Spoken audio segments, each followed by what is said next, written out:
കത്തോലിക്ക കോൺഗ്രസിനെ സംബന്ധിച്ചിടത്തോളം അത് വളരെ പ്രത്യേകിച്ച് മുനമ്പത്തെ ജനതയെ സംബന്ധിച്ചിടത്തോളം ഇതൊരു പ്രതീക്ഷയുടെ പുലരിയാണ്.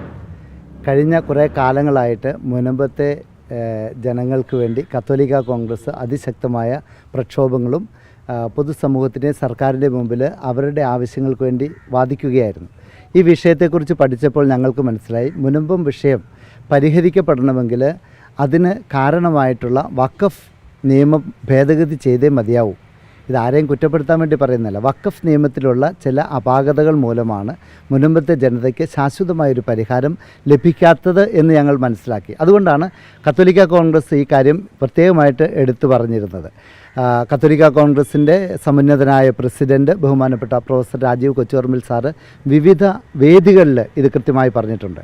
ഈ മുനമ്പം വിഷയം പരിഹരിക്കണമെങ്കിൽ, മുനമ്പം വിഷയം മാത്രമല്ല, വഖഫ് ബോർഡിൻ്റെ അവകാശവാദങ്ങൾ മൂലം വിഷമിക്കുന്ന അനേകം ആളുകളുണ്ട്. അതിൻ്റെ അകത്ത് മുസ്ലിങ്ങളുണ്ട്, ക്രിസ്ത്യാനികളുണ്ട്, മറ്റ് മതസ്ഥരുണ്ട്. ഇതിൻ്റെ അകത്ത് മതമല്ല വിഷയം.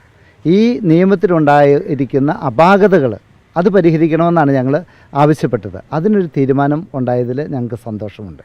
ഈ ബില്ല് പാസ്സാകുന്നതോടുകൂടി മുനമ്പത്തെ പ്രശ്നങ്ങളെല്ലാം തീർന്നു, അവിടെ സമരം അവസാനിപ്പിക്കുന്ന സാഹചര്യത്തിലേക്ക് എത്തും? തീർച്ചയായിട്ടും. കാരണം ആ വിഷയം പിന്നെ പരിഹരിക്കപ്പെടും ഈ ബില്ല് പാസ്സാകുന്നതിലൂടെ.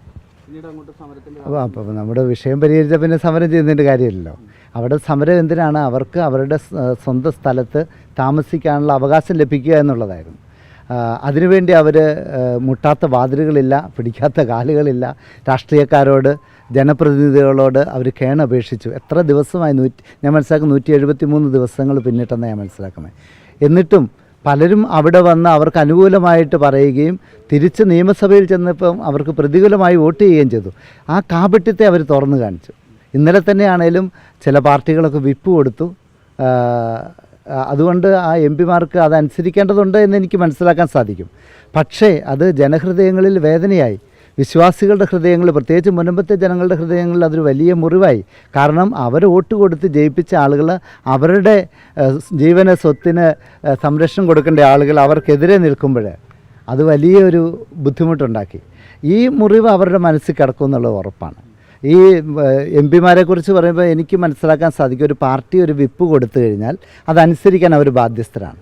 അപ്പം ഈ ബില്ലിന് അനുകൂലമായിട്ട് വോട്ട് ചെയ്യരുത് എന്ന് പാർട്ടി വിപ്പ് കൊടുത്തപ്പോൾ തീർച്ചയായിട്ടും അവരനുസരിക്കേണ്ടി വരും. ശരിയാണ്, അത് യാഥാർത്ഥ്യമാണ്. പക്ഷേ അവർക്ക് പ്രതികൂലിക്കാതിരിക്കായിരുന്നു. ഈ ബില്ലിന് എതിരായിട്ട് വോട്ട് ചെയ്യാതിരിക്കാനെങ്കിലും ചെയ്യാമായിരുന്നു.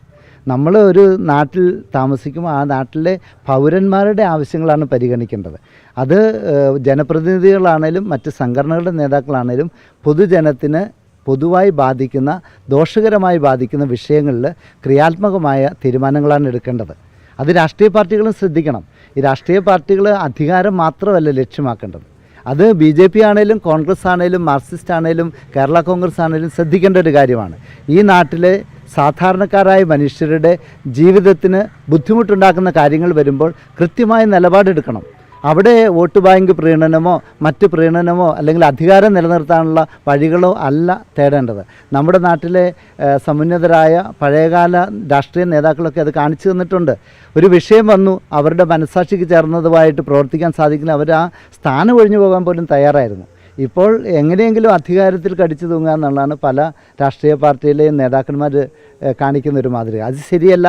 അത് ഇവിടുത്തെ ജനങ്ങൾ, സാധാരണക്കാരായ ജനങ്ങൾ, വോട്ടർമാർ ശ്രദ്ധിക്കുന്നുണ്ട് എന്ന് നമ്മൾ തിരിച്ചറിയണം. ഏറ്റവും പുതിയ വാർത്തകളും വിശേഷങ്ങളും വിരൽ തുമ്പിലറിയാൻ Zee മലയാളം ന്യൂസ് എല്ലാ ഡിജിറ്റൽ പ്ലാറ്റ്ഫോമുകളിലും ലഭ്യം.